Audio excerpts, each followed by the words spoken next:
Welcome to this guide on reading financial statements, specifically focusing on balance sheet basics. A balance sheet is one of the most important financial documents that helps you understand a company's financial health. Today, you'll learn what a balance sheet shows and how to read one effectively. The three main components are assets, liabilities, and equity. By the end of this video, you'll have a solid understanding of how these elements work together to paint a complete picture of a company's financial position. A balance sheet is essentially a financial snapshot that shows what a company owns and what it owes at a specific point in time. Think of it like taking a photograph of your financial situation on a particular day. The balance sheet captures a single moment, not a period of time. It must always balance, meaning the two sides of the equation are always equal. It shows the company's overall financial position and is absolutely critical for making informed business decisions. Whether you're an investor, business owner, or just learning about finance, understanding balance sheets is fundamental to financial literacy. The foundation of every balance sheet is a simple but powerful equation: assets equal liabilities plus equity. This is called the accounting equation, and it must always be true. Assets are what the company owns. Liabilities are what the company owes to others. Equity represents the owner's stake in the business. Here's the key principle. If assets change, either liabilities or equity, or both, must change to keep the equation balanced. This equation ensures that the balance sheet always stays in balance, which is why it's called a balance sheet in the first place. Assets are resources that a company owns and can use to generate value. They're divided into two main categories. Current assets are resources that will be converted to cash within 1 year. These include cash and bank accounts, accounts receivable, which is money owed to you by customers, inventory or products ready to sell, and short-term investments. Non-current assets, on the other hand, are long-term resources used for more than 1 year. These include property and equipment like buildings and machinery, long-term investments, and intangible assets such as patents and trademarks. Understanding the difference between current and non-current assets helps you assess a company's liquidity and long-term value. Liabilities represent the company's debts and obligations to others. Just like assets, liabilities are also divided into two categories. Current liabilities are debts that must be paid within 1 year. These include accounts payable, which is money you owe to suppliers, short-term loans, wages payable to employees, and taxes owed to the government. Long-term liabilities are debts due after more than 1 year. These include long-term loans, bonds payable, mortgage obligations, and pension liabilities. The distinction between current and long-term liabilities is important because it shows how much debt is coming due soon versus debt that can be paid over a longer period.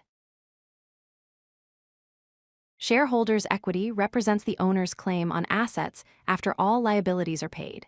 It's essentially what would be left over if the company sold all its assets and paid off all its debts.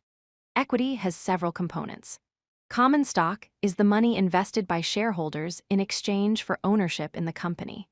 Retained earnings are the accumulated profits that the company has kept in the business instead of paying out as dividends. Additional paid-in capital is the amount paid by investors above the stock's par value. Treasury stock represents the company's own shares that have been bought back from shareholders, and it actually reduces equity. Together, these components show how much ownership value exists in the company. Let's look at a sample balance sheet to see how everything comes together. On the left side, we have assets. Current assets include $50,000 in cash, $30,000 in accounts receivable, and $20,000 in inventory, totaling $100,000. Non-current assets include $100,000 in equipment. Total assets are $200,000. On the right side, we have liabilities and equity. Current liabilities include $25,000 in accounts payable and $15,000 in short-term debt, totaling $40,000. Long-term debt is $60,000, making total liabilities $100,000. Shareholders' equity is $100,000. Notice how total assets of $200,000 equals total liabilities plus equity of $200,000. The equation balances perfectly. Balance sheets become even more powerful when you calculate key financial ratios. The current ratio is calculated by dividing current assets by current liabilities. It measures a company's ability to pay short-term obligations. A ratio above 1 indicates the company has more current assets than current liabilities. The quick ratio, also called the acid test, is calculated by subtracting inventory from current assets, then dividing by current liabilities. This tests immediate liquidity without relying on selling inventory. The debt-to-equity ratio is calculated by dividing total liabilities by total equity. It shows how much financial leverage the company is using and indicates the risk level. Higher ratios mean more debt relative to equity, which can be riskier. Now that you understand the components, here's how to effectively read a balance sheet. First, always check the date at the top. Balance sheets show a specific moment in time, so knowing when that snapshot was taken is crucial. Second, verify that the balance sheet actually balances. Confirm that assets equal liabilities plus equity. If they don't match, there's an error somewhere. Third, compare balance sheets over multiple time periods. Looking at trends in assets, debt, and equity growth over months or years reveals much more than a single snapshot. Finally, calculate the key ratios like current ratio, quick ratio, and debt to equity to assess the company's financial health and stability. These ratios provide deeper insights than just looking at the numbers alone. Congratulations! You now understand the fundamentals of reading a balance sheet. This knowledge empowers you to make informed financial decisions, whether you're evaluating a company to invest in, managing your own business, or simply building your financial literacy. Remember the key takeaways. Balance sheets show a company's financial position at a specific point in time. Assets must always equal liabilities plus equity. Comparing balance sheets across multiple periods provides meaningful insights into trends and growth. And using financial ratios helps you assess a company's true financial health beyond the raw numbers.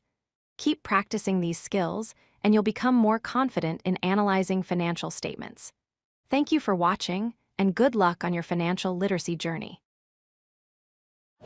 If you like this video, hit that like button and don't forget to subscribe. Visit CodeLucky.com for more such useful content.